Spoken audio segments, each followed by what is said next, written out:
Nang tuluyan na kaming mag-divorce ni Louie, ay inihanda agad ni Dad ang mga kailangan ko. Nandito ako ngayon sa school para kunin ang mga natira kong gamit, at para na rin magpaalam kay Mitch.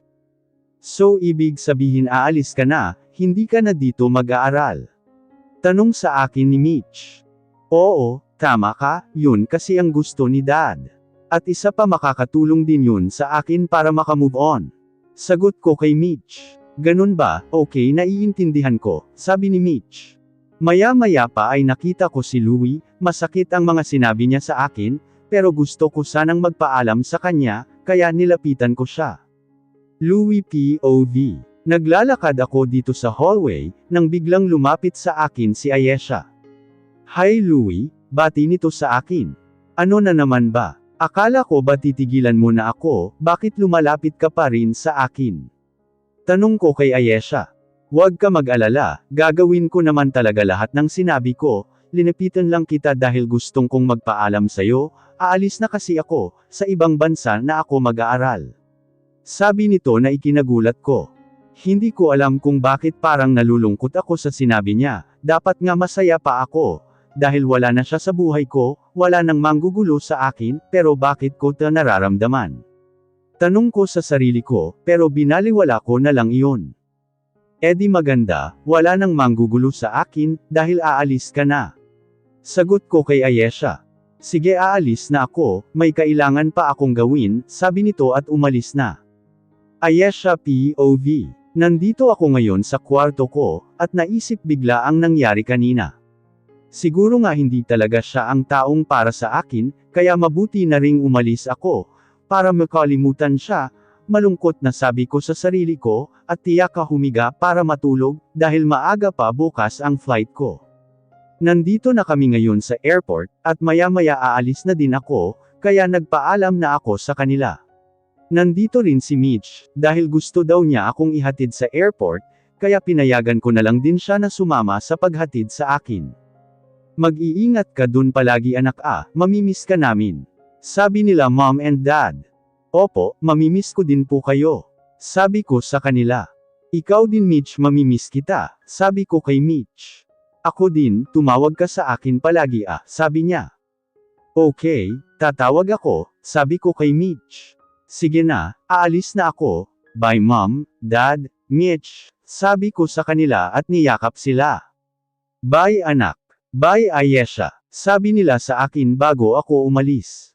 Pagkasakay ko ng airplane, ay naisipan ko munang matulog, dahil ilang oras pa naman ang biyahe. 3 years later, nakasakay na ako sa airplane papuntang Philippines, dahil ngayon ang araw ng pagbalik ko. Sobrang saya ko, dahil babalik na ako, miss ko na din kasi sila. 3 years na rin nung huli ko silang makita, marami na ring nangyari, nakatapos na ako ng pag-aaral, kaya makakatulong na ako sa kanila dad sa company. Mga ilang oras ang lumipas, at nakarating na din ako, kaya pagkababa ko ay agad kong hinanap sila Mom. Ayesha here, rinig kong tawag sa akin, kaya agad akong lumingon, at nakita ko sila Mom. Mom, Dad, sigaw ko at agad silang nilapitan. Anak, miss ka namin, buti naman at nakauwi ka na din. Masayang sabi nila at agad akong niyakap. Ako din po, sabi ko at niyakap sila pabalik. Kamusta ka dun? Ayos ka lang ba? Tanong nila sa akin. Opo, ayos lang po ako dun, at isa pa po may mga naging kaibigan din po ako dun. Masayang sabi ko sa kanila. Good to know, sabi nila. O sige na tara na at umuwi na tayo, sabi ni Mom. Sige po, sagot ko at umuwi na kami. Mitch POV. Papauwi na sana ako ng bahay ko galing sa trabaho, nang biglang tumawag sa akin si Ayesha, kaya agad ko itong sinagot. Hello Ayesha, sagot ko. Hello Mitch, hulaan mo kung nasaan ako. Sagot ni Ayesha sa akin.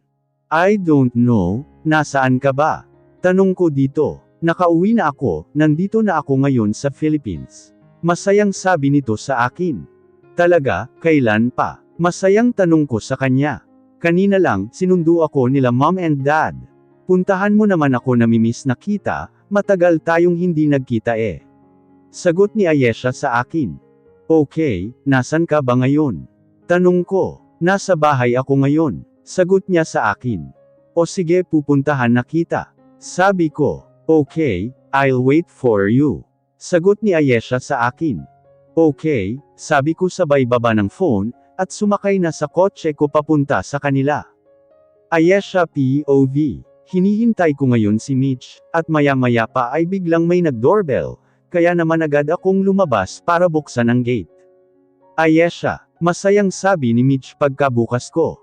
Mitch, masayang sabi ko at agad siyang niyakap. I miss you, sabi niya sa akin. I miss you too, sabi ko kay Mitch. Tere, pasok na tayo, pagyayaya ko sa kanya. Okay, sagot naman niya sa akin, kaya pumasok na kami sa loob. Ano, kamusta ka naman? Tanong ni Mitch sa akin. Ito ayos lang naman, sagot ko sa kanya. Masaya ka ba dun? Tanong niya sa akin. Oo, marami akong mga nakilala at naging kaibigan doon, sagot ko sa kanya. Talaga, mabuti naman, sabi niya sa akin. So, anong plano mo ngayon? Tanong niya sa akin.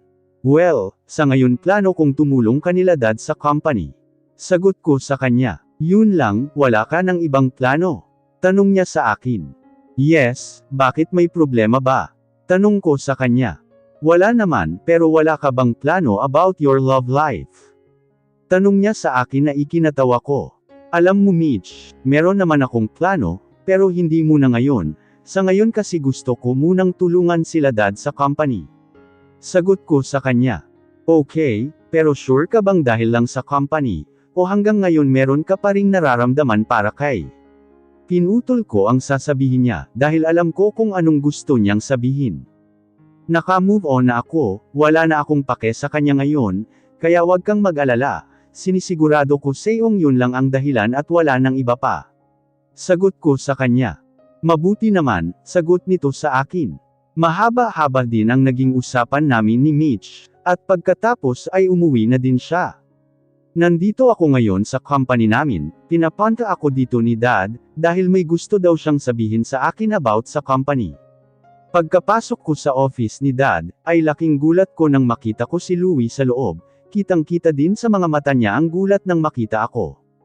O Ayesha, nandito ka na pala, sabi ni Dad. Opo, Otel, na sagot ko. Halika at maupo ka na dito, sabi ni Dad, kaya agad akong umupo.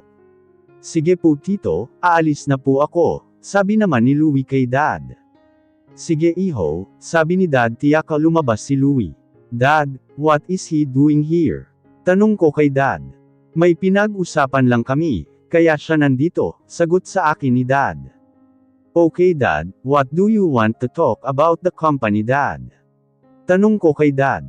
About that, I would like you to handle our company first, sagot sa akin ni Dad na nagpagulat sa akin. Dad, but why Dad? Tanong ko kay Dad. I will go to the US to handle our company there, with your mom, so while we're in the US you'll take our company here, sabi ni Dad. Okay, I understand Dad, sagot ko kay Dad. And don't worry, Louie will help you to our company, sabi ni Dad. No Dad, I can handle the company with no help of Louie, sabi ko kay Dad. Okay, but if you need anything just tell him, sabi ni Dad. Okay Dad, sagot ko. Sige po, lalabas na ako, sabi ko kay Dad. Okay, sagot ni Dad, kaya lumabas na ako. Habang naglalakad ako papalabas, ay hindi ko makalimutan ang mga sinabi ni Dad. No way, never akong hihingi ng tulong galing sa kanya. Kahit pa mahirapan ako sa company, hinding-hindi ako hihingi ng tulong sa kanya, inis na sabi ko. I didn't know na nakauwi ka na pala, nagulat ako nang biglang may magsalita sa likod ko, kaya hinarap ko ito. Louie, gulat na sabi ko. Long time no see Ayesha, 3 years na rin ang lumipas nung huli tayong nagkita, mukhang malaki na ang pinagbago mo, sabi nito. Malaki talaga ang pinagbago ko, malayong-malayo na ako sa Ayesha na nakilala mo noon at naghahabol sa'yo. Matapang na sagot ko sa kanya. Oh okay, narinig ko pala ang sinabi mo kanina, good luck na lang sa'yo, sana panindigan mo ang sinabi mong hindi ka hihingi ng tulong mula sa akin, sabi pa niya. Talaga, napanindigan ko nga ang mga sinabi ko sa'yo noon diba? So ibig sabihin kaya ko rin panindigan ang sinabi ko ngayon. Sabi ko at tiyaka pumasok sa kotse ko, at pinaandar ito. Iniwan ko na lang siyang mag-isa doon, wala na rin naman akong pake sa kanya ngayon, I already move on, kaya hindi na ako nasasaktan kung may masama man siyang sabihin sa akin. Umalis na sila mom and dad papuntang US, kaya naman agad akong pumunta sa company, para gawin ang trabaho ko. Pagkapasok ko ng company, ay agad akong binati ng mga empleyado. Good morning Ma'am Ayesha, bati nila sa akin. Good morning din, nakangiting sabi ko sa kanila. Habang papunta ng office ko, ay bigla kong nakasalubong si Sheena. Oh hello Ayesha, sabi ni Sheena sa akin. What are you doing here? Tanong ko sa kanya at tiyaka siya tinaasan ng kilay. Well, wala naman, naisipan ko lang bisitahin ka, nasabi kasi sa akin ni Louie na nakauwi ka na daw. Sabi niya sa akin. And so, tanong ko sa kanya. Alam mo kung ako sa'yo, dapat di ka na lang bumalik. Kaya ka ba bumalik, dahil hanggang ngayon may feelings ka pa rin kay Louie, pues wag kang umasa, dahil kahit anong gawin mo di ka pa rin mamahalin ni Louie. Sabi ni Sheena sa akin. I already know that, kaya nga ako pumunta ng ibang bansa dahil dyan. At isa pa hindi naman si Louie ang dahilan ng pagbalik ko dito, bumalik ako dito to help my family in our company. Matapang na sagot ko sa kanya. Okay, sabi mo sabi niya sa akin. Kung wala ka ng ibang sasabihin aalis na ako. Sabi ko sa kanya at umalis na ako. Nasira tuloy ang araw ko, dahil nakita ko ang babaeng yun. Sabi ko sa sarili ko. Habang busy ako ay biglang kumatok ang secretary kong si Nika. Come in, sabi ko sa kanya, at pumasok siya sa office ko. Ma'am, may gusto pong kumausap sa inyo, sabi niya sa akin. Sino daw? Tanong ko sa kanya. Si Mrs. Catherine Grant po. Sagot niya na nagpagulat sa akin. Bakit naman naisipan akong puntahan ng mommy ni Louie? Tanong ko sa sarili ko. Ma'am, papapasukin ko po ba? Tanong sa akin ng secretary ko. Sige, papasukin mo, sagot ko sa kanya. Maya-maya pa ay pumasok na ang mommy ni Louie, kaya agad akong tumayo. Hello po tita, bati ko sa kanya. Hi iha, matagal na nung huli tayong nagkita, malaki na ang pinagbago mo, mas lalo kang gumanda. Sabi niya sa akin kaya napangiti ako. Thank you po, tara po umupo tayo dito. Sabi ko at umupo kami sa sofa, na nakalagay sa office ko. Kamusta ka naman iha? Tanong sa akin ng mommy ni Louie. Ayos lang naman po ako tita. Sagot ko sa kanya. Mabuti naman, sabi niya sa akin. Kayo po, kamusta kayo? Tanong ko sa kanya. Maayos naman, pero may problema lang ako ngayon sa girlfriend ni Louie. Sabi niya sa akin. So, kilala niyo na po pala si Sheena. Sabi ko sa kanya. Oo, pinakilala siya sa amin ni Louie, nung time na umalis ka na. Pagkukwento niya sa akin. So, ano pong problema niyo sa kanya? Tanong ko sa mommy ni Louie. Sa una okay lang naman siya, pero ngayon kasi paunti-unti kong nakikita ang tunay niyang ugali. Mabait siya kapag kaharap niya kami, pero kapag hindi niya na kami kaharap ang dami niyang sinasabing masama tungkol sa amin. Kwento niya. Saan niyo naman po nalaman lahat ng iyan? Tanong ko ulit sa mommy ni Louie. Minsan naririnig ko siya, minsan naman naririnig ng mga maids ang mga sinasabi niya, sagot niya sa akin. Hindi po ba dapat sabihin niyo na lang kay Louie ang tungkol dyan tita? Sabi ko sa kanya. Kahit na sabihin ko kay Louie, ay hindi din siya makikinig, sagot niya sa akin. Kung ganun paalisin niyo na lang po siya sa bahay niyo, sabi ko sa kanya. Hindi rin yun pwede, dahil magagalit si Louie kapag ginawa namin iyon, sagot niya sa akin. Ano pong gagawin niyo? Tanong ko sa kanya. Hindi ko rin alam iha, siguro hahayaan na lang muna namin siya, sagot niya sa akin. Okay po, sabi ko sa kanya. O sige kailangan ko nang umuwi, dahil may kailangan pa akong gawin. Sabi niya sa akin. Sige po, sagot ko at tumayo na. Nga pala iha, gusto sana kitang imbitahan sa dinner namin mamaya, sana ay pumunta ka. Sabi niya sa akin. Sige po tita, sagot ko at tiyak siya umalis. Nandito ako ngayon sa bahay nila Louie, dahil nga inimbitahan ako ni Tita Catherine, balak ko sanang wag na lang pumunta, ang kaso nakapayag na ako, kaya pumunta na lang ako. Nag-doorbell ako at may lumabas na isang maid.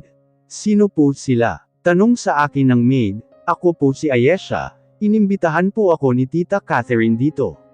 Sagot ko dito.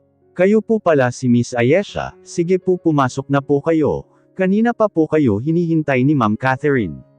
Sabi sa akin ng maid, kaya naman pumasok na ako sa loob. Louie POV. Nandito kami ngayon sa dining area, wala dito si Sheena, dahil may gagawin daw muna siya.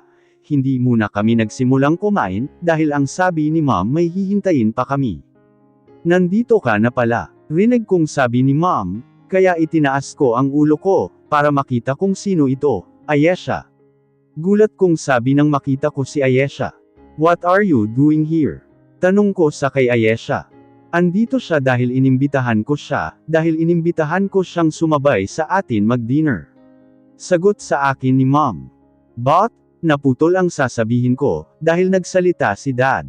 Hayaan mo na lang na sumabay sa atin si Ayesha, tutal matagal na rin nung huli natin siyang nakasama. Sabi ni Dad, kaya wala na akong nagawa at umupo na lang.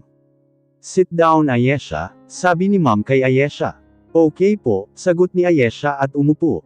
Ayesha POV. Nabalitaan kong pumuntang US ang mga magulang mo, kaya ikaw ngayon ang naghahandle ng company nyo. Sabi sa akin ni Tito Cesar, Louie Dad. Opo Tito, sagot ko sa kanya. Kamusta naman? Tanong sa akin ni Tito Cesar. Ayos lang naman po, sagot ko. Mabuti naman, kung may kailangan ka about company wag kang mahihiyang lumapit sa amin, alam mo namang parang anak na ang turing namin sa iyo, kahit noon pa.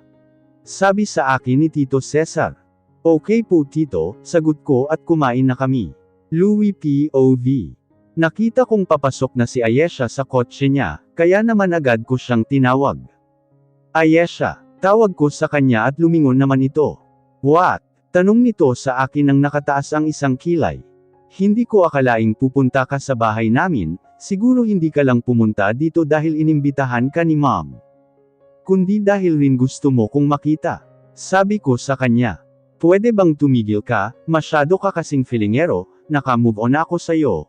Kaya hindi ko gugustuhin na makita ka, kung hindi lang ako inimbitahan ni Tita Catherine hindi ako pupunta dito, dahil ayaw kong makita yang pagmumukha mo. Matar na sabi niya sa akin, at sumakay ng kotse at umalis na. Hindi ako naniniwalang naka-move on ka na, sabi ko at tiyak ka pumasok sa bahay namin. Ayesha POV. Nakakainis talaga ang Louie na yun, ano bang akala niya pumunta ako para lang makita siya? No way, naiinis nga ako tuwing nakikita ang pagmumukha niya, dahil tuwing nakikita ko ang mukha niya, naaalala ko lang ang mga ginawa niya sa akin dati. Inis na sabi ko sa sarili ko, at ipinarada muna ang kotse ko sa gilid ng kalsada. Napakasama talaga ng ugali niya, bagay na bagay talaga sila ng girlfriend niyang masama din ang ugali, siguro nga nagustuhan niya yun dahil parehas sila ng ugali, I don't care, magsama silang dalawa ng girlfriend niya, basta ang alam ko lang ayaw ko sa kanila.